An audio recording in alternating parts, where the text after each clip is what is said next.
सभी को नमस्कार।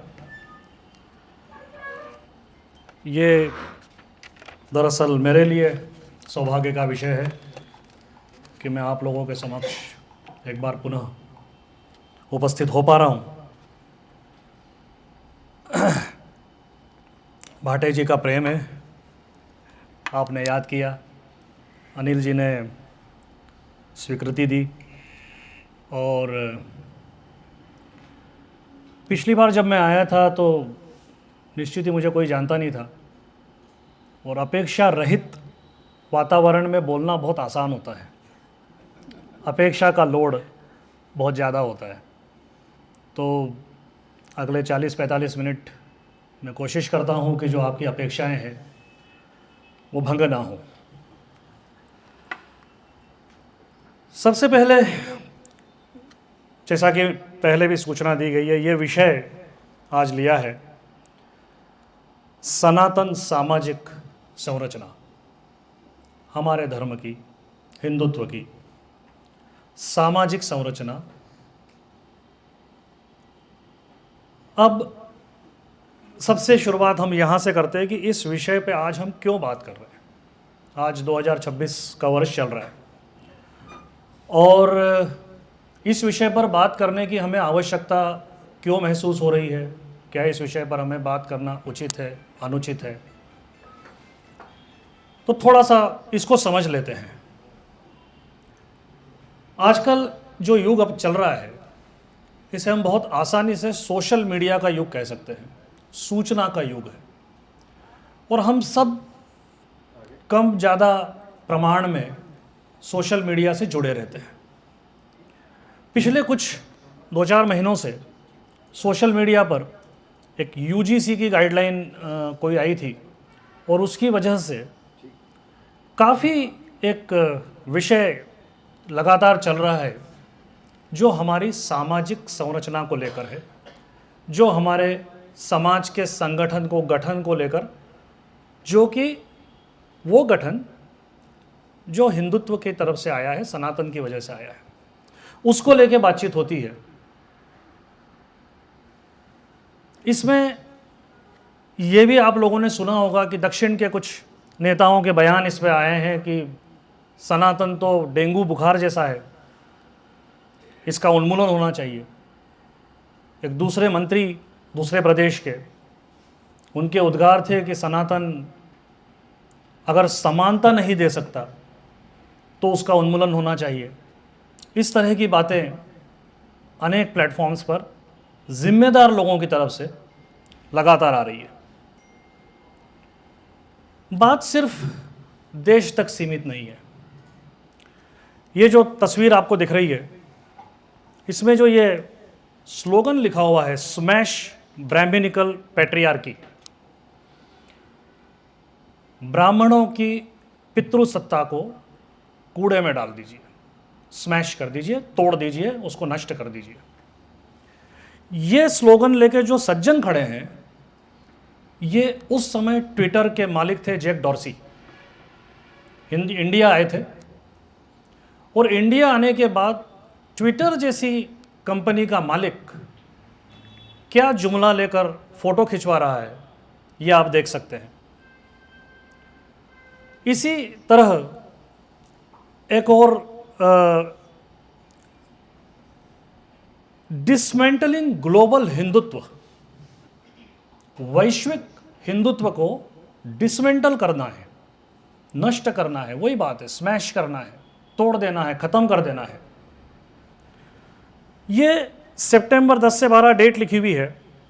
ये कॉन्फ्रेंस हुई थी 3 दिन की, ऑनलाइन कॉन्फ्रेंस थी, अरेंज करने वाली हार्वर्ड यूनिवर्सिटी थी और भाग लेने वाले अमेरिका की तमाम बड़ी यूनिवर्सिटीज़, जिन जिन के नाम आप सुन सकते हैं, उसके रिप्रेजेंटेटिव कह लीजिए, वहाँ के पढ़ाने वाले जो लोग थे, वो इस कॉन्फ्रेंस में हिस्सा ले रहे थे। उन्होंने हिस्सा लिया, ये कॉन्फ्रेंस हुई है।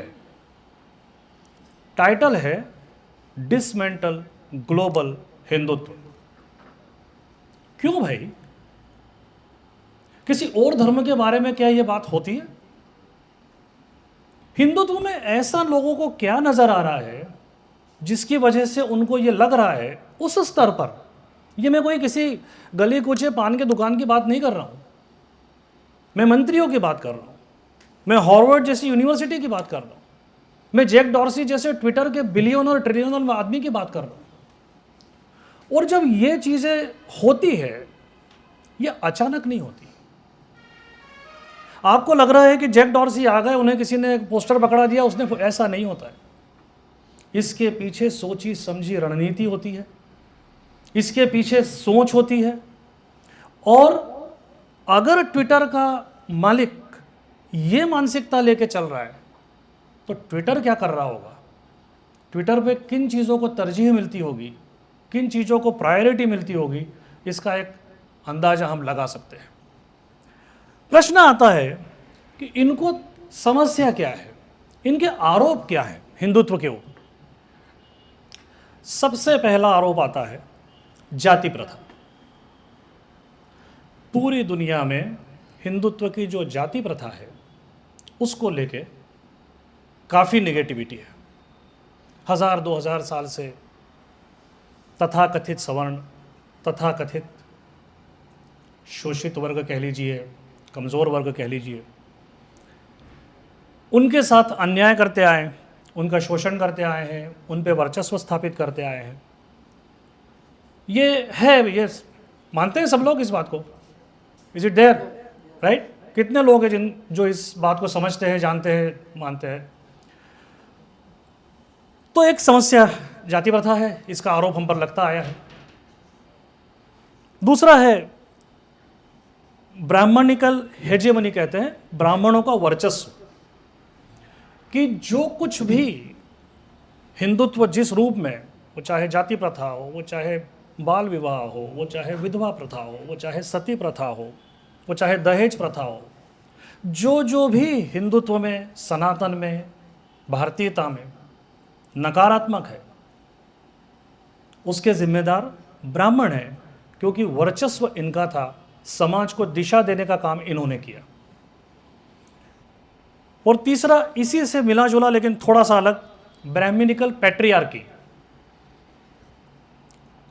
जो वर्चस्व वाली बात है वो सामाजिक स्तर पर वर्गों के बीच के रिलेशन को बताती है, और जो ब्राह्मणिकल पैट्रियार्की है ये स्त्री और पुरुष के बीच की बात है, पितृसत्ता। समाज में जो पिता से पुत्र की ओर समाज जाता है, पुत्र की चाहत, पुत्र को तरजीह देना, पुत्र को इनकरेज करना, भाई महिलाओं को नहीं करना, महिलाओं को घर में बैठा के रखना, ये तमाम जो बातें होती है ये ब्राह्मणिकल पैट्रियार्की कहलाती है। तो ये तीन चीज़ें, ये आरोप हम पर लग रहे हैं, देश में भी, विदेश में भी, ग्लोबल लेवल पर भी। और इन आरोपों की वजह से ये बातें सामने आ रही है कि हिंदुत्व को नष्ट करना है, हिंदुत्व गलत धर्म है, हिंदुत्व एक ऐसा धर्म है जिसके अंदर भावना ये बनाई जाती है कि नथिंग इज गुड, कुछ भी अच्छा नहीं है, सब कुछ नकारात्मक है। अब आने वाले कुछ, ये अगले 40 मिनट मेरा अंदाज़ा है, तो हम थोड़ा सा इसको डिस्कस करते हैं कि वास्तविकता क्या है। और जो एक शब्द मैंने पिछली बार मेरे यहाँ की बातचीत में, चर्चा में लाया था कि नैरेटिव सेटिंग क्या है, कितना हम नैरेटिव सेटिंग के शिकार हैं और कितनी ये चीज़ें वास्तविकता से जुड़ी हुई है। जब हम एक एक परत देखना चालू करेंगे तब हमको समझ में आएगा कि ये नैरेटिव सेटिंग कितने समय से चल रही है, किस प्रकार चल रही है, और हम इसकी गिरफ्त में कैसे आ चुके हैं। मैं पहले एक दो छोटे एग्जाम्पल आपको दे दूं, क्योंकि हमको ये समझना बहुत ज़रूरी है इस डिस्कशन में जाने के पहले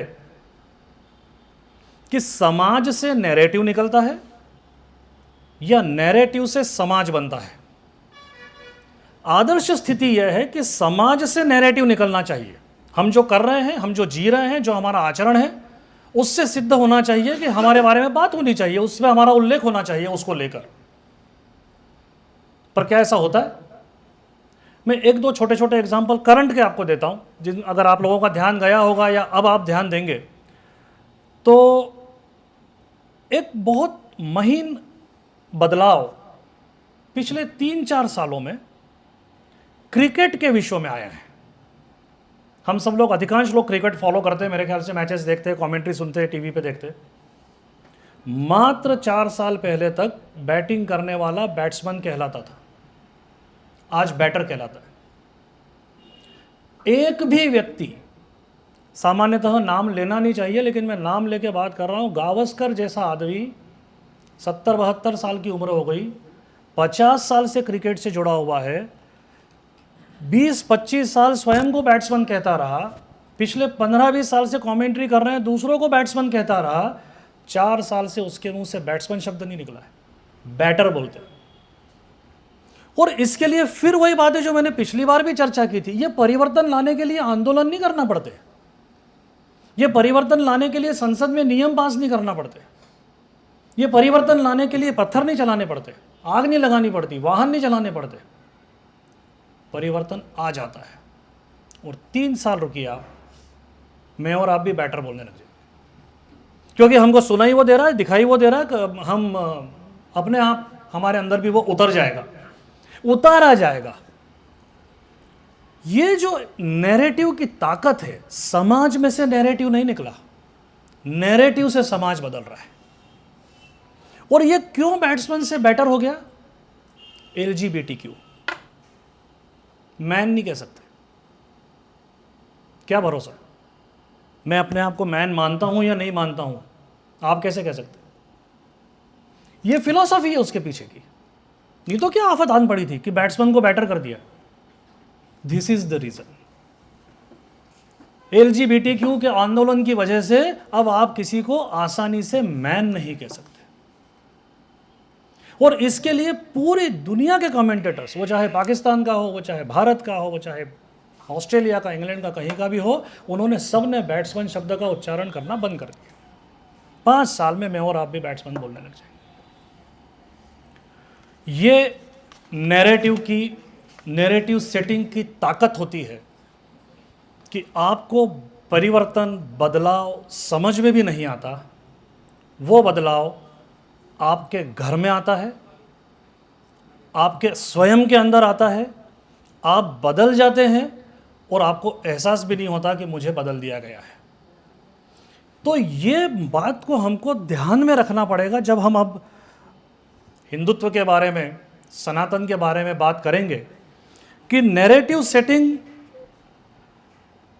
हमें कितना बदल सकती है, हमारे देखने के दृष्टिकोण को कितना बदल सकती है, हमारे बातचीत के अंदाज को, हमारे आचार विचार को, हमारे आचरण को कितना बदल सकती है। एक छोटा सा ये मैंने आपको इसका उदाहरण दिया। अब हम बात करते हैं थोड़ा सा, जब अब इस बात पे हम आएंगे तो इतिहास थोड़ा देखना पड़ेगा, हम क्या थे और कहाँ से हमारी व्यवस्थाएं पैदा हुई और क्यों हुई।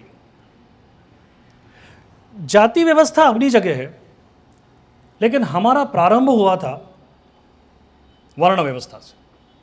हमारी जो व्यवस्था है वो वर्ण व्यवस्था है। हम एक प्रॉस्परस सोसाइटी थे आक्रांताओं के आने के पहले, संपन्न देश थे, ट्रिलियंस ऑफ डॉलर की सोसाइटी थी, पूरे विश्व की इकोनॉमी में 30% योगदान सिर्फ हिंदुस्तान का था, करीब करीब 1200 वर्ष पहले। और जब भी कोई सोसाइटी संपन्न होती है, उदाहरण के लिए आप आज अमेरिका ले लीजिए, और भी संपन्न देश हैं पर वो सब बहुत छोटे छोटे हैं। मैं अमेरिका की बात इसलिए कर रहा हूं, अमेरिका की पॉपुलेशन 35 करोड़ है, चीन और भारत के बाद सबसे ज़्यादा पॉपुलस कंट्री अमेरिका है। आप में से कई लोग अमेरिका गए होंगे, आजकल कई लोगों के बच्चे वहाँ रहते हैं। तो अमेरिका एक संपन्न कंट्री है, और उसकी संपन्नता बताने के लिए, जस्ट एक आइडिया देने के लिए, अमेरिका की इकोनॉमी का साइज है 30-32 ट्रिलियन डॉलर्स। हम 4 ट्रिलियन डॉलर पे हाँप रहे हैं। 7 गुना तो सीधा सीधा फर्क हो गया। और उनकी पॉपुलेशन है 35 करोड़, हमारी है 140 करोड़। अगर उसको भी फैक्टरिंग करेंगे तो 4 गुना का फर्क और देख ले तो 28 गुना का फर्क है अमेरिका की आर्थिक शक्ति में और हमारी आर्थिक शक्ति में, 28 टाइम्स। तो बियॉन्ड एनी डाउट, बगैर किसी शक के, बगैर किसी संदेह के, अमेरिका एक प्रॉस्परस कंट्री है, एक संपन्न कंट्री है, संपन्न सोसाइटी है,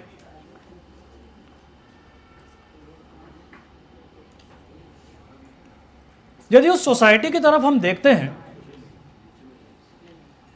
तो संपन्न सोसाइटी में एक बहुत बड़ा भाग है एकेडेमिया, वहाँ की बड़ी बड़ी यूनिवर्सिटीज़, स्टैनफोर्ड, हार्वर्ड, MIT सब लोग जानते हैं, और ये वो बहुत सारी यूनिवर्सिटीज़ है, उसमें लोग पढ़ाते हैं, रिसर्च हो रहे हैं, R&D होती है, नासा चल रहा है, फार्मा के अंदर सबसे ज़्यादा रिसर्च US में होता है, टेक्नोलॉजी में US में रिसर्च होता है।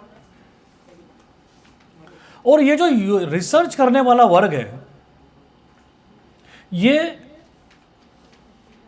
एक तरह से ये कहें कि वो इकोनॉमी को तरजीह नहीं देता है, संपन्नता को तरजीह नहीं देता है, नॉलेज को तरजीह देता है। वो वर्ग अमेरिका में एक है, अपनी जगह एकेडेमिया है। दूसरा वर्ग है सेना, वॉरियर्स। तीसरा वर्ग है व्यापारी, इंडस्ट्रीज। और चौथा वर्ग है सर्विस क्लास। कोई भी सोसाइटी अगर संपन्न होगी तो यही 4 वर्ग रहेंगे, एकेडेमिया रहेगा, सेना रहेगी, व्यापारी रहेंगे, सर्विस क्लास रहेगा, मिडिल क्लास रहेगा। पूरी दुनिया में चाहे छोटी सोसाइटी हो चाहे बड़ी सोसाइटी हो, सोसाइटी इन्हीं 4 भागों में विभाजित होती है, लेकिन इससे व्यवस्था का नाम हमने दिया। ये जो वर्ण व्यवस्था थी हमारी, ये नाम, इसको एक व्यवस्था बनाया, या ये कहे कि इस पर कॉन्शियसली काम किया, वो काम सिर्फ हिंदुस्तान में हुआ कि हमने उसको वर्ण व्यवस्था और उसको ब्राह्मण, क्षत्रिय, वैश्य ये नाम दिए। अब इस व्यवस्था में एक बहुत महत्वपूर्ण एस्पेक्ट ये था कि ये जो व्यवस्था थी ये फ्लेक्सिबल थी।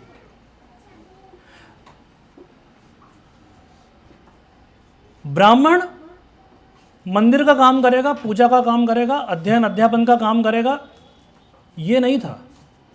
जो अध्ययन अध्यापन का कार्य करेगा, जो मंदिर का कार्य करेगा, जो मंदिर में पूजा करेगा, वो ब्राह्मण है।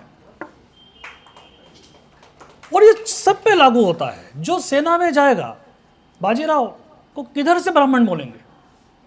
42 युद्ध लड़ने वाला और जीतने वाला व्यक्ति क्षत्रिय थे, 100% क्षत्रिय थे। और ये फ्लेक्सिबिलिटी हमारे समाज में अलाउड थी, अपनी तासीर के अनुकूल। और ये बिल्कुल सामान्य मानवीय समाज है, स्वभाव है। आज भी मॉडर्न सोसाइटी में अगर एक घर में पति पत्नी डॉक्टर है, स्वाभाविक है उनकी इच्छा रहती है बच्चा डॉक्टर बन जाए, बच्चा भी डॉक्टर बन जाएगा, उनकी अगली स्वाभाविक इच्छा रहेगी बहू भी डॉक्टर आ जाए। नई डॉक्टर आती है, डॉक्टर घर से आ जाए। फौजी परिवार है, वो चाहते हैं मेरा जवाई फौजी हो। वेरी नेचुरल, क्योंकि आपको एक तरह का अनुकूल वातावरण मिलता है एडजस्ट होने के लिए, एक दूसरे के साथ रहने के लिए। आपके रस्मों रिवाज कह लीजिए, उन चीज़ों को आप समझते हैं कि आपके शेड्यूल्स क्या हैं, कौन कब बिजी हो सकता है। डॉक्टर को रात में भी कॉल आएगा, जाना पड़ेगा। वो लड़की अगर डॉक्टर घर से आई है, वो खुद डॉक्टर है, वो इस बात को समझेगी, किसी दूसरे के शायद थोड़ा दिक्कत आए, इस तरह की चीज़ें रहती है। तो ये एक अनुकूलता होती है, और इस अनुकूलता के चलते ये बहुत सहज है कि धीरे धीरे ये नियम रूढ़ हो जाए, कि किसी परिवार में ये बात हो जाए कि हमारे यहाँ सब डॉक्टर ही बनते हैं और हमको डॉक्टर ही से रिश्ते करने हैं। और कोई बड़ी बात नहीं है कि 500 साल बाद हिंदुस्तान की जातियों के नाम डॉक्टर, CA, वकील इस तरह के हो जाए, क्योंकि पहले भी जातियाँ तो ऐसे ही बनी थी, इन्हीं आधारों पर बनी थी, सारे प्रोफेशन थे। और जब ये प्रोफेशन बनते हैं तो फिर ये ऊंच नीच की बात नहीं रहती। हमारी जो वर्ण व्यवस्था थी वो वर्टिकल नहीं थी, वो हॉरिजॉन्टल थी। 4 वर्ग थे, पर 4 वर्ग में ऊपर नीचे वाली बात नहीं थी, हॉरिजॉन्टल थे। इसलिए अगर मैं डॉक्टर हूं तो CA छोटा हो गया, ऐसा थोड़ी होता है। वो उसकी जगह एक्सपर्ट है, मैं मेरी जगह एक्सपर्ट हूं, फौजी फौजी की जगह है। और अगर सब लोग सफिशिएंटली संपन्न हैं, मेरा कहने से आशय यह है कि अगर सबकी बेसिक आवश्यकताएं पूरी हो रही है तो फिर समाज में विद्वेष होता ही नहीं है। समाज में विद्वेष तब होता है जब मेरे और किसी और के लेवल में बहुत ज्यादा डिफरेंस हो, तब फिर आदमी के मन में द्वेष आता है। ये जो हॉरिजॉन्टल व्यवस्था थी, इस हॉरिजॉन्टल व्यवस्था में आपके पास चुनाव था। यदि आपकी तासीर अध्ययन करने की है किसी विषय के तह तक जाने की है, पढ़ने लिखने की है, पढ़ाने की है, आप शिक्षक बनेंगे। फिर आपको ये पता है कि मेरे को शिक्षक बन के कितना पैसा मिलेगा, यू नो इट। अगर आपकी तासीर लड़ाई करने की है, अगर आपको फ्रंट पे जाना है, आपको वो सूट करता है, आपको पता है कि मेरी उसमें आर्थिक स्थिति क्या रहेगी। और अगर आपको पैसा ही कमाना है तो व्यापार खुला पड़ा है। और उस व्यापार के अलावा जो चौथा वर्ग था, वो वर्ग वो था जो इन तीनों वर्गों को प्रोडक्ट और सर्विस देता था। इसमें ऊंच नीच का सवाल ही पैदा नहीं होता, सब बराबरी के थे। और इसलिए वो जो सोने की चिड़िया का युग है, वो दरअसल मुगलों के समय का नहीं है, वो मुगलों से पहले का है, जब हमारी इकोनॉमी भी अच्छी थी और जब हमारा सामाजिक सद्भाव भी अच्छा था। कोई किसी का हक नहीं छीनता था, क्योंकि हर एक को सफिशिएंट मिल रहा था। मैंने यूएस का एग्जांपल सिर्फ इसलिए दिया कि आज यूएस में किसी प्रोफेसर को भी इतना पैसा मिलता है कि उसका जीवन अच्छे से जीवन यापन होता है, इसलिए उसको इस बात से तकलीफ नहीं है कि जैक डॉर्सी कितना कमा रहा है या मस्क कितना कमा रहा है। हाँ, मेरे घर में अगर खाने के लाले पड़े हो तो दिक्कत हो सकती है। अब ये जो हमारी उस समय की समाज की संरचना थी, उसमें एक बहुत हमारी इकोनॉमी का मेरुदंड जिसे कहना चाहिए, स्पाइन, वो था मंदिर निर्माण। ये जो स्लाइड आपको दिख रही है पिछले कुछ मिनटों से, हळेबीडु कर्नाटक में एक जगह है, वहाँ का ये मंदिर है, चेन्नकेशव मंदिर है। और अद्भुत मंदिर है, मुझे पता नहीं कितने लोगों ने देखा है। बेंगलोर से कुछ मेरे ख्याल से 200 किलोमीटर दूर होगा करीब, टुवर्ड्स वेस्ट। करीब 30,000 मूर्तियाँ हैं, छोटी बड़ी। और होयसला राजवंश, मुझे ये भी थोड़ा सा डाउट है कि कितने लोगों ने इस राजवंश का नाम सुना होगा, क्योंकि हमको पढ़ाया नहीं गया। हमको दिल्ली सल्तनतें पढ़ाई गई जो 50 साल, 70 साल, 100 साल चली। होयसला राजवंश 300 साल चला, उसने 1,500 मंदिर बना दिए कर्नाटक में, हमको नाम भी नहीं पता है। उस होयसला राजवंश के बनाए हुए ये मंदिर है, हळेबीडु, बेलूर, बालेवाड़ी, सोमनाथपुरा, ये कई जगहों पर वो मंदिर आज भी अक्षुण्ण है। हळेबीडु का अर्थ समझते हैं? कर्नाटक कन्नड़ भाषा के अंदर हळेबीडु का अर्थ है वीरान जगह, डेजर्टेड सिटी। ये राजधानी हुआ करती थी होयसलास की। वो राजधानी का नाम था मैं मिस कर रहा हूँ शब्द, राज समथिंग नाम था उसका। वो बाद में नाम बदल के हळेबीडु हो गया, क्योंकि वो डेजर्टेड सिटी हो गई, वीरान सिटी हो गई। ये दो सिर्फ एक नमूने के लिए मैंने दिए हैं। हळेबीडु की मूर्तियां हैं, ये पत्थर में किया गया काम है। एक कारीगर जीवन में एक मूर्ति बनाता था, 30-32 साल की उम्र तक काम सीखता था, अगले 15 साल 20 साल ये काम करता था, 50-55 की उम्र में उसकी मृत्यु हो जाती थी, और पूरे जीवन में जाके उससे एक मूर्ति बनती थी। ऐसी ये बहुत बड़ी है, पर छोटी बड़ी मिला के 30,000 मूर्तियां एक मंदिर में हळेबीडु के। आपको मैं ये बताना चाह रहा हूं कि ये हमारी इकोनॉमी का स्पाइन था। ये वो पत्थर है जो वहां आसपास मिलते ही नहीं है, ये 500-500 किलोमीटर दूर से लाए गए पत्थर है। तो पहले वो पत्थर को लाना, उसका लॉजिस्टिक्स, उसको यहाँ तक लेके आना, ये इतना बड़ा। और ये इस लेवल के कारीगर अचानक तो पैदा नहीं होते, इसके बड़े बड़े स्कूल्स थे, वहाँ पर हजारों कारीगर काम करते थे, उसमें से कुछ इस लेवल पे आते थे जो ऐसी मूर्तियाँ बना पाए। और वो तो एक पूरा उसका इकोसिस्टम था। ऐसा ही एक तमिलनाडु का मंदिर है वृहदीश्वर, अगर आप जाएंगे तो ठगे से रह जाएंगे। 200 फुट ऊंचा मंदिर, शिखर। और टेक्नोलॉजी का चमत्कार ऐसा है कि दिन में भरी धूप में इस शिखर की परछाई नहीं बनती। आप चारों तरफ घूम के देख लीजिए, और विशाल प्रांगण है, और उस प्रांगण के मंदिर के कोने पर एक शिलालेख है जिसके अंदर 60 पोस्ट्स जो उस मंदिर में थी वो अंकित है कि यहाँ कौन कौन लोग काम करते थे। मंदिर सिर्फ धार्मिक पूजा के स्थल नहीं थे। मंदिर जो मैं कह रहा हूं कि हमारी इकोनॉमी का मेरुदंड थे, स्पाइन थे, उसकी वजह यह है कि मंदिर में बहुत सारे काम होते थे।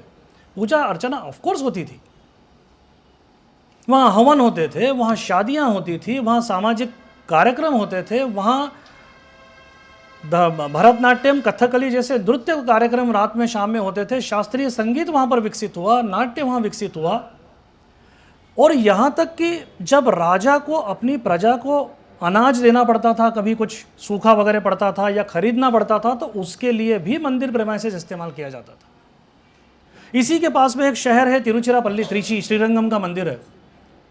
1 बाय 1 मील मंदिर का एरिया है।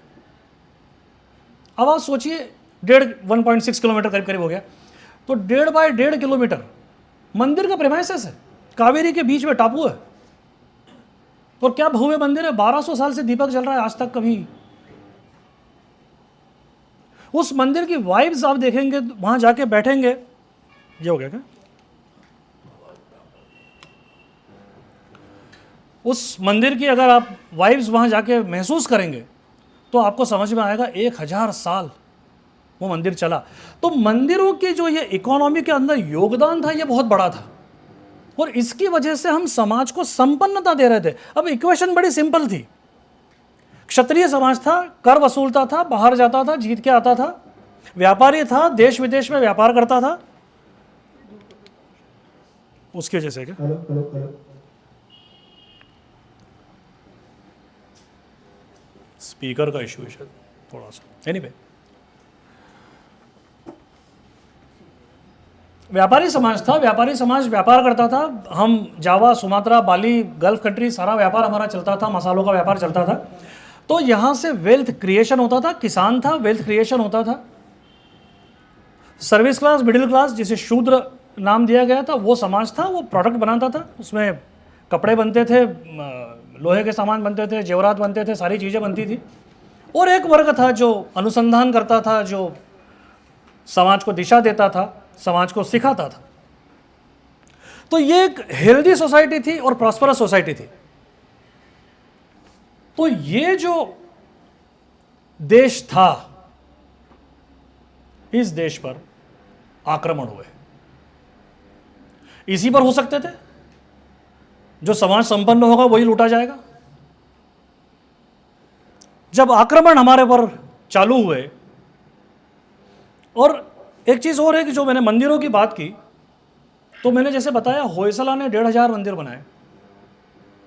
ऐसे चोल ने भी बनाए, चालुक्यों ने भी बनाए। पूरा साउथ इंडिया मंदिरों से भरा हुआ है। मदुरई, महाबलीपुरम तो सबको नाम पता है, लेकिन आप जाइए श्रीरंगम, गंगईकोंडा, कुंभकोणम, एक से एक आलीशान मंदिर है। आप देखेंगे दांतों तले उंगली दबा लेंगे कि क्या मंदिर बने हुए। गंगईकोंडा का एक मंदिर है, भव्य मंदिर है, चालुक्यों का बनाया हुआ है, चोलों का बनाया हुआ है, राजा चोल का बनाया हुआ है। उस मंदिर के आसपास चारों तरफ करीब 6 इंच मुंडेर बनी हुई है। क्यों? गंगा से पानी ला के रखा हुआ था ताकि गंगा जल लोगों को लोकल मिल जाए। बैलगाड़ियों पर रख के लाए थे, ड्रम्स। इसलिए मंदिर का नाम गंगईकोंडा, क्योंकि गंगा का पानी वहां रखा हुआ था। यहां नॉर्थ और साउथ की बातें चल रही है कि हम एक नहीं है, हम अलग अलग हैं। लेकिन ये उस समय स्थिति थी कि गंगा का पानी इतने, और फिर वही बात है कि उन मंदिरों में भी दूर दूर से चट्टानें आई, दूर दूर से आए, मंदिर बड़े बने। वो सब कहानी अपनी जगह है, वो संपन्नता वाली बात मैं कर चुका हूं। तो कहने का आशय यह है कि अगर साउथ में हजारों मंदिर थे, इतने भव्य मंदिर थे, तो नॉर्थ में क्यों नहीं थे? नॉर्थ में हमको कोई श्रीरंगम, कोई बृहदीश्वर, कोई हड़ेबीडू क्यों नजर नहीं आता? क्योंकि ध्वस्त कर दिया गया। सोसाइटी तो वही थी, बनाने वाले वही थे, वो मंदिर खत्म हो गए। आक्रांताओं ने मंदिर तोड़ डाले, और ऐसे तोड़ डाले कि पता भी नहीं चलता है। 70 किलोमीटर दूर जाइएगा, महतवाड़ा नाम का एक गांव है भोपाल रोड पर, वहाँ से 7 किलोमीटर अंदर देवबल्डा नाम की एक जगह है। 8 मंदिरों का संकुल था, महाराजा भोज का बनाया हुआ। एएसआई ने अभी पिछले 2 साल में पड़ी हुई शिलाओं से जिक्सॉ पजल सॉल्व करके 2 मंदिर खड़े किए हैं। 8 की प्लिंथ बनी हुई है। और स्थिति यह है वहां पर आज कि तेंदुए घूमते हैं रात में, निबिड़ जंगल है। एक नदी का उद्गम स्थल है वहां से, नेवज नदी का, भयंकर जंगल है, तेंदुए घूमते हैं। 8 मंदिर का संकुल कोई जंगल में बनाएगा? इसका मतलब है गांव होगा, नगर होगा, शहर होगा, हजारों लाखों लोग रहते होंगे। 8 मंदिर 200-400 लोगों के लिए नहीं बनते। वो सब गायब हो गया, क्योंकि घर बनते थे मिट्टी के और लकड़ी के। 1000 साल में उनके अवशेष भी खत्म हो गए, वहां सागवान खड़ा हो गया, जंगल बन गया। जो पत्थर है बच गया, मंदिर बनते थे पत्थरों के। तो ये मंदिर जो देवबल्ला में हुआ है वो पूरे नॉर्थ इंडिया में हुआ है। शहर के शहर खत्म हो गए। सोनकच्छ के 4-7 किलोमीटर आगे गंधर्वपुरी नाम की जगह है। मकान खोदने के लिए जहां जहां नींव खोदी जाती है वहां से पत्थर निकलते हैं, नक्काशी करे हुए मंदिरों के। पूरी राजधानी थी गंधर्वसेन राजा की, जो बाद में उज्जैन शिफ्ट हुए, उनके वंशज विक्रमादित्य वगैरह। आक्रांताओं ने खत्म कर दिया। ये तो उसका एक विजुअल इंपैक्ट है, पर जो उसका नजर न आने वाला इंपैक्ट है वो ये है कि आपका समाज अचानक विपन्न हो गया। समृद्ध समाज, उस मंदिर में राजा फंडिंग करता था, वो फंडिंग फिर नगर में आती थी, उससे लोग व्यापार करते थे। वो एक साइकिल था पूरा, वो साइकिल टूट गया और वो रिप्लेस नहीं हो पाया किसी अन्य चीज से। सामान्यतः जब गरीबी आती है तो बहुत सारे विकार पैदा होते हैं, क्योंकि गरीबी आदमी को मजबूर कर देती है। और सिर्फ गरीबी नहीं आई, आतंक भी आया, भय आया। वो दिन आ गए कि घरों के अंदर दरवाजे खिड़कियां बंद करके पूजा करनी पड़ती थी। आज भी प्रथाएं चल रही है कुछ समाजों में। शुरू तब हुआ जब पूजा करना भी दिखना नहीं चाहिए बाहर, इसलिए किसी को प्रसाद नहीं देना घर के बाहर के व्यक्ति को। ये प्रथाएं चली। क्या आतंक का स्तर होगा कि पूजा नहीं कर सकते, शादियां रात को 2 बजे होंगी, 3 बजे होंगी, अपनी बच्चियां ब्याह नहीं सकते। ऐसे वातावरण के अंदर समाज में विकृतियां आना तय है। वो विकृतियां बाल विवाह के रूप में हो सकती है, विधवा प्रथा के रूप में हो सकती है, घूंघट प्रथा के रूप में हो सकती है। अनेक प्रकार की विकृतियां, चूंकि समय खराब था जिसको कहना चाहिए, उसकी वजह से दिक्कतें चालू हुई, हमारे समाज में विकृतियां आने चालू हुई। तो जो हम 1000-1100 के आसपास एक समृद्ध समाज, हेल्दी समाज थे, वो धीरे धीरे विकृतियां आने लगी। विकृत समाज तो नहीं कहूँगा, कुछ विकृतियां उसमें आने लगी, गरीब हो गए। ये एक उसकी बहुत बड़ा समस्या थी।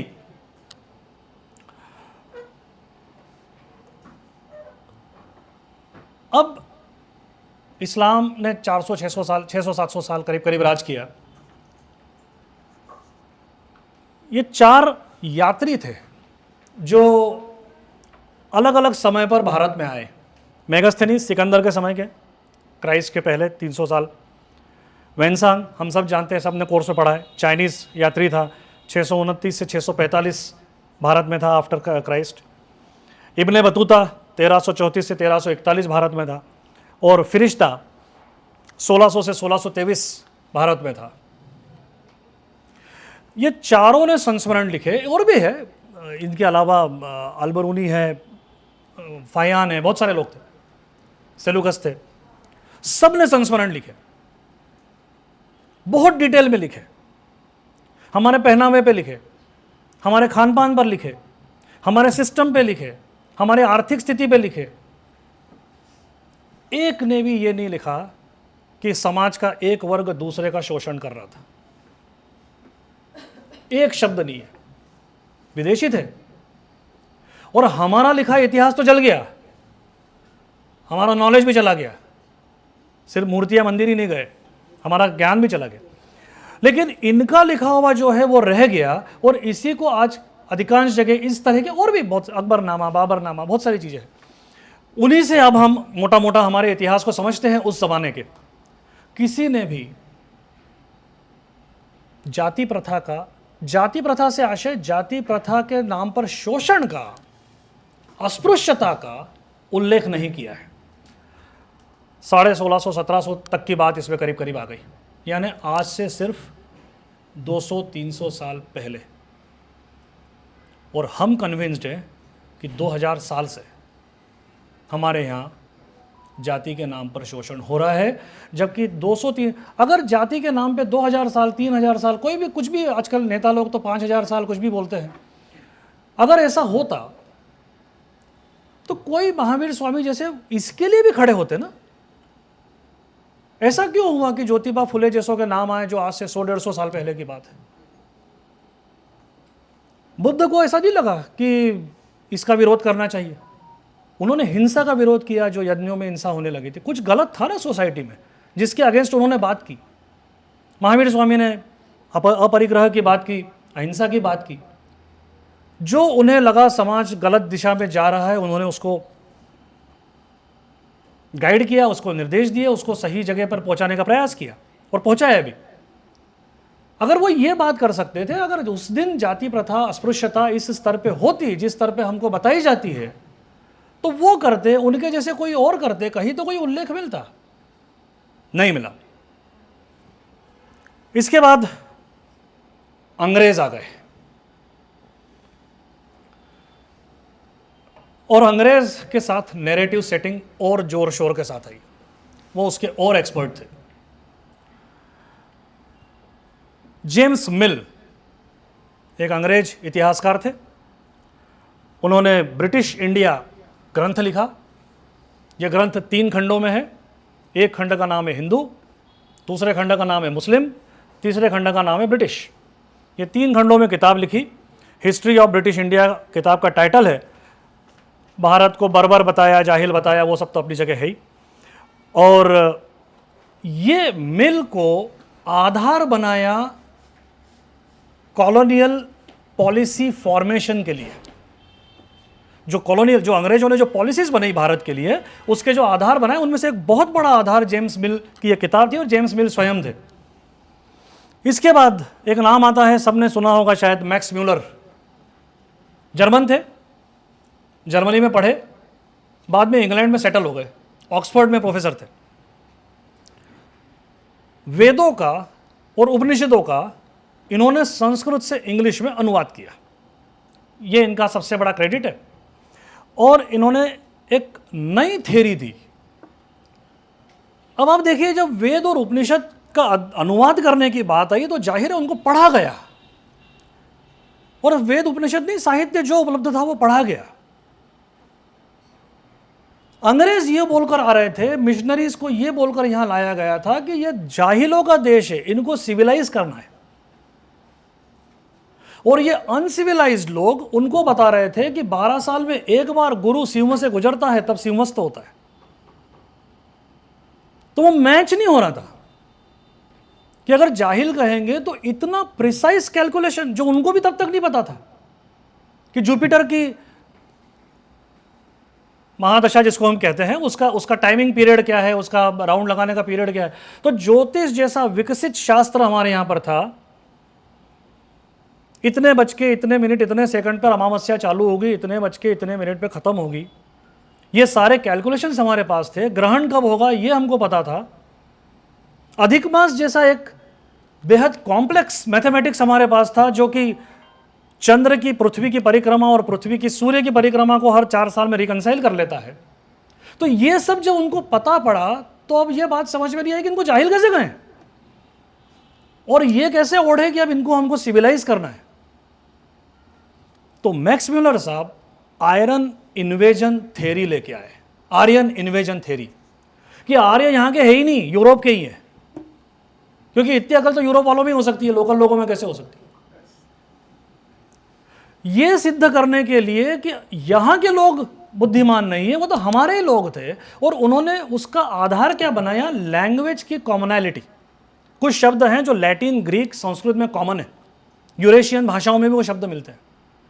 अब जाकर जब डीएनए के अध्ययन हुए तब साबित हुआ कि technically we are all from India, यहीं के हैं। चाहे आर्यन मतलब कोई भी रेस हो, ब्राह्मण हो, कोई भी शूद्र हो, कोई भी हो, सब लोकल हैं, आदिवासी भी यहीं के हैं। ये डीएनए से सिद्ध हो चुका है। संजीव सान्याल की बहुत अच्छी पुस्तक है 7 reverse, the land of 7 reverse. उन्होंने सारा डिटेल में दिया है कि कैसे प्रूव होता है डीएनए से कि हम सब लोकल है। और ये जो कॉमनैलिटी ऑफ लैंग्वेज थी, जिसके आधार पे इन्होंने ये साबित करा कि हम उधर से इधर आए थे, it was actually other way round. लोग यहां से वहां गए थे, इसलिए वहां की भाषाओं में हमारे शब्द मिलते हैं। उल्टा नहीं था। तो मैक्स मिलर साहब ने वेदों का अनुवाद किया और आर्यन इन्वेजन थ्योरी प्रतिष्ठित की, और आज तक उस थ्योरी को हार्वर्ड और ऑक्सफोर्ड और कैम्ब्रिज में सही माना जाता है, उसी पे अध्ययन होता है। और हमारे उसके बाद के सारे विद्वान जो यूरोप में पढ़े, वो चाहे राधा कृष्णन हो, वो चाहे जवाहरलाल नेहरू हो, वो चाहे कोई भी हो, उन्होंने सबने यही पढ़ा और मैक्स म्यूलर से ही अपने ग्रंथ पढ़े अंग्रेजी अनुवाद से, क्योंकि संस्कृत तो किसी को नहीं आती थी। सिर्फ बाबा साहब एक व्यक्ति थे जिन्होंने ये तब कहा कि सब यहीं के हैं और ये थ्योरी बकवास है। He was the only person who could foresee that and he could see the fraud. पर उनके अलावा अधिकांश लोग इससे सहमत थे, क्योंकि वो नैरेटिव सेटिंग है, आपको बैठा दिया गया दिमाग के अंदर। अब इसके पहले किसी ने बात ही नहीं की थी। मजे की बात यह है कि ये मैक्स म्यूलर और मिल,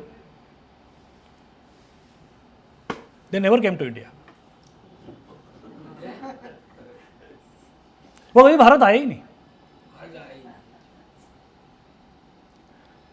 ये स्थिति है, जिन लोगों ने हमको हमारा इतिहास दिया वो कभी यहां आए ही नहीं।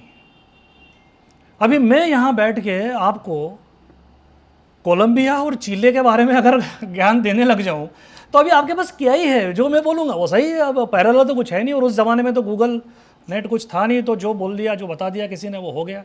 तो ये लोग ऑक्सफोर्ड में बैठ के इन्होंने भारत का इतिहास लिखा, भारत के बारे में धारणाएं बनाई, और वो धारणाएं आज तक चल रही है करीब करीब। फिर एक और सज्जन आए, लॉर्ड रिस्ले कहलाते थे। 1873 से 1910 ये भारत में थे, आईसीएस थे। और उन दो व्यक्तियों के बाद में अंतिम अथॉरिटी इंडिया पे लॉर्ड रिस्ले को माना गया। और रिस्ले पहले व्यक्ति हैं जिन्होंने जाति प्रथा की बात की। एक तरह से मैं उसके दुष्परिणामों की बात कर रहा हूं। जातियां थी अपनी जगह, उससे कोई इनकार नहीं। मजे की बात ऐसी है, रिस्ले ने भारत को 7 प्रजातियों में बांटा। अब ये प्रजाति शब्द अंग्रेजी के रेस का मैं अनुवाद कर रहा हूं। यूरोप में इसके पहले डार्विन का इवोल्यूशन थ्योरी वगैरह आ चुका था, बंदर से इंसान बने वगैरह बातें चलने लगी थी, रेस की बात हो गई थी, ब्लैक वाइट ये सारे इश्यूज आने चालू हो गए थे। तो ये रेस वाले माइंडसेट से हिंदुस्तान आए और उसको इन्होंने इंडिया पे फिट कर दिया, और जो हमारी जाति व्यवस्था है उसको रेस के हिसाब से ढाल दिया। और सन 1901 में इन्होंने हमारे देश की पहली जनसंख्या की। तब तक हमारे देश में ऑफिशियल जनसंख्या नहीं हुई थी। रिस्ले इज द पर्सन जिसने ये सिस्टम चालू किया। उसके माध्यम से उन्होंने निष्कर्ष निकाले, उसके माध्यम से उन्होंने बहुत सारी बातें हिंदुस्तान के बारे में लोगों को बताई। यहां मैं ये भी कंसीड करूंगा कि ये इतना पीरियड हमने देखा, ये 1910 की अब अपन करीब करीब बात कर रहे हैं, तो इसके पहले के 100-150 सालों में, 200 सालों में ये जो कुछ गरीबी, आतंक और फिर अंग्रेजों की नैरेटिव सेटिंग, ये जब काम करती रही हमारे बैकग्राउंड में, हमारे माइंड के ऊपर, हमारे समाज के ऊपर, तो हाँ, जाति प्रथा अत्यंत घृणित स्वरूप में हमारे देश में आई। हम सब ऐसे एज ग्रुप के हैं, और हम में से कई शायद बचपन में, युवावस्था में छोटी जगहों पर रहे होंगे। हमने उसको देखा है, हमने उसको जिया भी है, और वो अच्छा नहीं हुआ। वो बेहद अपमानास्पद था। जो उसके शिकार हुए उनका कोई दोष नहीं था, और इसके बावजूद भी उनको एक सज़ा दी गई पूरे समाज के द्वारा। उसके लिए अब जितना भी हम खेद व्यक्त करें वो कम है। लेकिन हमारे समाज की एक ये विशेषता है कि कमियां आती है, कुछ दौर थोड़ा पीरियड में चलती है, पर हम उसको खुद ही करेक्ट भी करते हैं, उसको ठीक भी करते हैं। इसीलिए आज 10,000 साल से अगर एक ये सिविलाइजेशन दुनिया में एकमात्र है जो कंटिन्यूड है, उसकी वजह ही हमारा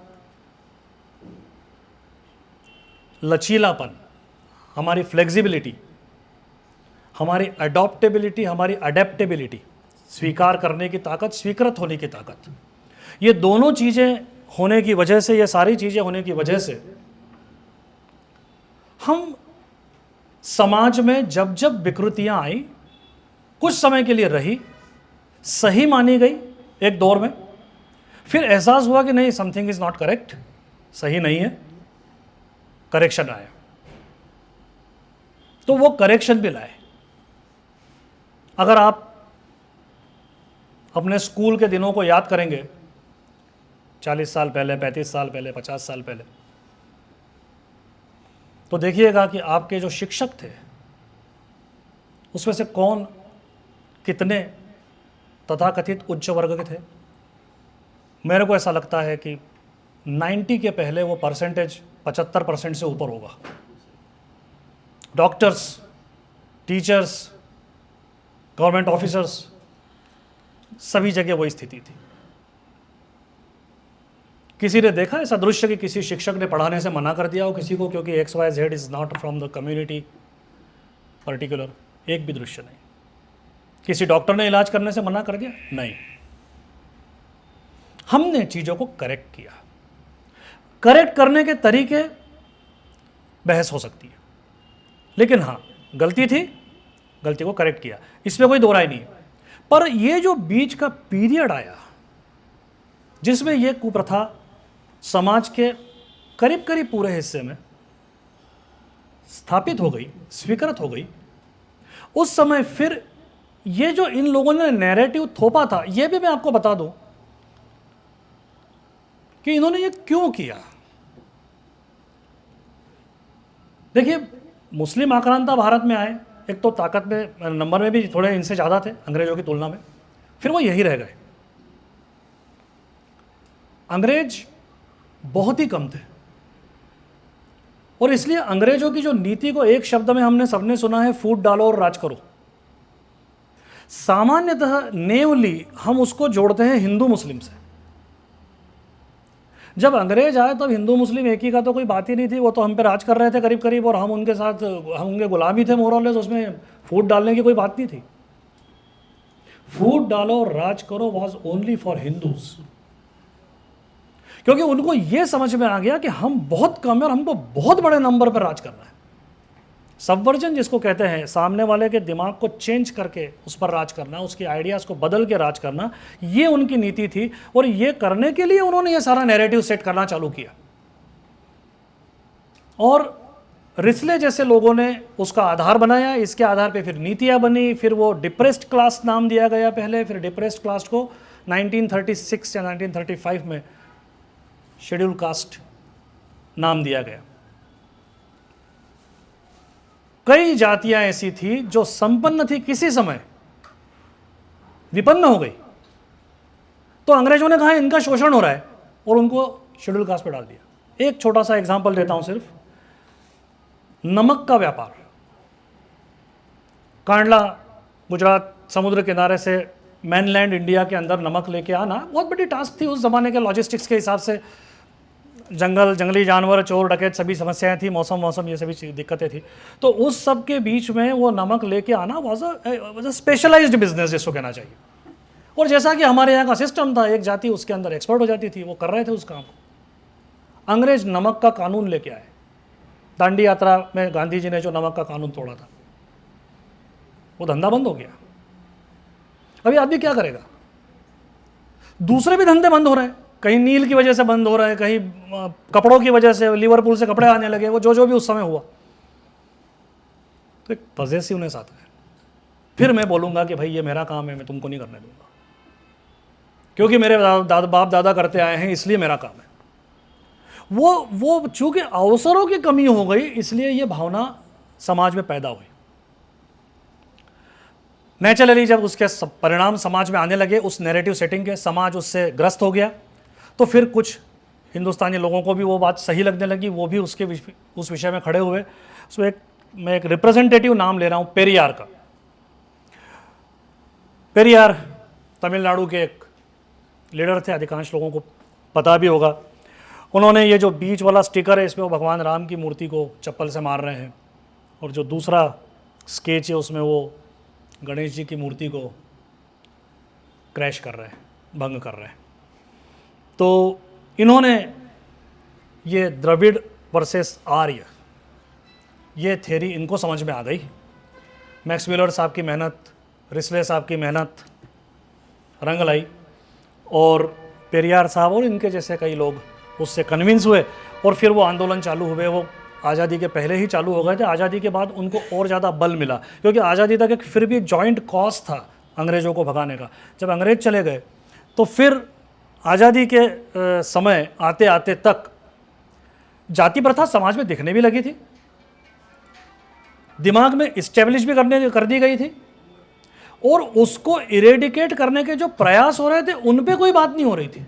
ये जो मैंने आपको बताया, शिक्षक कौन थे, डॉक्टर्स कौन थे, ये क्रेडिट नहीं दिया जा रहा था। आज़ादी 1947 as we all know, so we became independent. एक ऐसा देश जो भूखा था, नंगा था, गरीब था, कोई चिकित्सा व्यवस्थाएं नहीं थी, कोई शिक्षा व्यवस्था नहीं थी, कोई इंफ्रास्ट्रक्चर नहीं था, किसी प्रकार की सुविधा नहीं थी, उद्योग धंधे नहीं थे, व्यापार नहीं थे।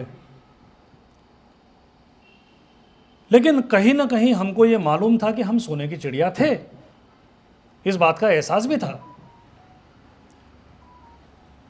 अब आप एक ऐसी अवस्था में हो जब आपके पास कुछ नहीं है, और आपको यह भी पता है कि पहले हमारे पास बहुत कुछ था, then somebody needs to be blamed कि आप वहां से यहां कैसे आए, किसी को तो दोष देना पड़ेगा। नेहरू जी जैसे शासक थे, अंग्रेजों को दोष देना उनको रास नहीं आया, जिनको सबसे ज़्यादा दोष कायदे से देना चाहिए था, क्योंकि मुग़ल तो फिर भी जो दौलत उन्होंने हमसे मान लीजिए लूटी भी सही, तो वो इंडिया में ही रही, अंग्रेज तो बाहर ले गए। तो अंग्रेजों को दोष नहीं देना। फिर वही नैरेटिव सेटिंग की बात, 200 साल जिन्होंने हम पर राज किया, उनको हरा के हमको वो खुशी नहीं मिलती क्रिकेट के मैच में जो 50 साल पहले हमारे साथ रह रहे थे, 70 साल पहले। इंग्लैंड को हराने पर राजवाड़ा पे पब्लिक इकट्ठा नहीं होती, पाकिस्तान को हराने पर होती है, क्योंकि इंग्लैंड के प्रति आपके मन में वो भावना पैदा ही नहीं होने दी गई, जिसको हम कहें एनिमोसिटी या हॉस्टिलिटी वाली। तो अंग्रेजों को दोष नहीं देना, मुसलमान तो इन एनी केस तब तक 200 साल हो गए थे, उनको सत्ता छोड़े को समाज का हिस्सा बन चुके थे, पाकिस्तान अलग हो ही गया था। अब किसको दोष दे? तो नंबर आया ब्राह्मणों का, क्योंकि किसी को तो दोष देना है। तो जो कुछ इस देश में गलत हुआ है, और ब्राह्मण मतलब करीब करीब जिसको अपन तथाकथित सवर्ण कहते हैं, एट लार्ज सभी लोग उसमें कहीं ना कहीं किसी न किसी रूप में आते। सो ऑल वॉज ब्लेम जो है वो ब्राह्मणों पर लाकर फोड़ दिया गया। और ये जो smash brahminical patriarchy and brahminical hegemony जैसे शब्द कॉइन हुए, ये आज़ादी के बाद हुए, ये उसके पहले नहीं थे। और उस माध्यम से समाज में आज तक पिछले 50 साल की राजनीति, मेरा ख्याल से अपन सभी लोग लगभग फर्स्ट हैंड जानते हैं, कितने नेता सिर्फ जातिवादी राजनीति की वजह से उनका करियर बना, उन्होंने अपने पद हासिल किए, और वो क्रम आज भी चल रहा है। आज भी 90% 10% की बात चल रही है। आज भी आपको ये एहसास कराया जा रहा है कि आपने 5000 साल शोषण किया। शोषण या जिसको कहना चाहिए इंसल्ट में ज़्यादा सही शब्द उसके लिए, अपमानास्पद व्यवहार जो हुआ वो हुआ, लेकिन वो बहुत थोड़े समय के लिए हुआ। और जिन्होंने वो चालू किया उन्होंने ही उसको करेक्ट करना भी चालू किया। ये महत्वपूर्ण दो बातें उसमें से नैरेटिव में से हटा दी गई। और नैरेटिव बुनना इतना, मैंने आपको एक बेटर शब्द जैसे बताया, ऐसे ही एक शब्द पिछले 20 सालों में कॉइन हुआ है, और मैं और आप उसको, जैसा मैंने कहा 5 साल बाद हम जो बेटर बोलेंगे, वो शब्द हमने इस्तेमाल करना चालू कर दिया ऑलरेडी, और वो शब्द है दलित। 20 साल पहले नहीं था सर, हरिजन बोलते थे। दलित शब्द की खासियत यह है कि अब वो दलित, वो शब्द में दमन आ गया। तो सवर्ण और दलित, ये दोनों शब्द ऐसे हैं जो उनके अर्थ की वजह से वो, आप सवर्ण कह रहे हो किसी को, it is so close to स्वर्ण, वो सुवर्ण भी नहीं है। तो ये बहुत सोचे समझे कॉइन किए जाते हैं और फिर नैरेटिव सेटिंग के माध्यम से आपके जहन में पिरोए जाते हैं। हमको फिर वही बात है जो मैंने शुरू में की कि हमको पता भी नहीं चला कि हम कब हरिजन से दलित पे आ गए। तो ये स्थिति अब आज हमारे देश में आ गई कि अभी भी इस समस्या को, जो सही मायने में उतनी विद्रूप, उतनी बड़ी, उतनी प्रोमिनेंट थी ही नहीं, उसको आज भी हम पे थोपा जा रहा है। आज भी हमको उसके संदर्भ में गिल्टी कॉन्शियस बनाया जा रहा है, अपोलोजेटिक बनाया जा रहा है। आज हम ये बात क्यों कर रहे हैं, या ये बात क्यों करना चाहिए? तो मुझे ऐसा लगता है कि इतिहास, सही इतिहास पता होना बहुत आवश्यक है, क्योंकि सही इतिहास से ही वर्तमान और भविष्य बनते हैं। अगर हम गलत ही इतिहास लेके चलेंगे तो हम गलत ही दिशा में जाएंगे। इसलिए अब समय आ गया है कि हम इस बात को समझें और समझाएं।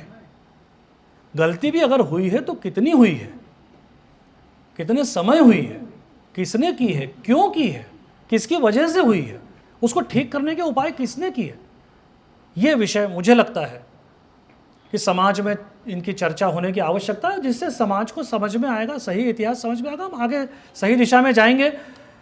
और इस सब, ये जितना मैंने 1000 साल का आपके सामने रखने का प्रयास किया सफ़र इस दृष्टि में, उसके भी 1500 साल पहले भगवान तो स्वयं कह गए, चातुर्वर्ण मया सृष्टम गुण कर्म विभागशः। चातुर्वर्ण व्यवस्था मैंने बनाई, गुण और कर्म के आधार पर, जन्म के आधार पर नहीं। स्कंद पुराण में जन्मना जायते शूद्र, जन्म से सब शूद्र होते। संस्कारात् द्विज उच्यते, संस्कार से द्विज बनता है। पूरी क्लैरिटी थी, कहीं कोई इशू था ही नहीं। ये हमले, ये आतंक, ये खौफ, लूटपाट, मंदिर तोड़ना, हमारी धारणाओं को ध्वस्त करना, समाज में आतंक फैलाना और बौद्धिक नैरेटिव सेट करना, ये जो 800 साल का क्रम चला है, इसकी वजह से आज हम उस परिस्थिति में खड़े हैं जहाँ की समाज में एक वर्ग दूसरे वर्ग को दोषी ठहरा रहा है। मुझे ऐसा लगता है कि अगर इतिहास को सही तरीके से पढ़ाया जाए तो इस विषय में क्लैरिटी होगी और उससे ये वैमनस्य खत्म होकर देश की ग्रोथ होगी। धन्यवाद।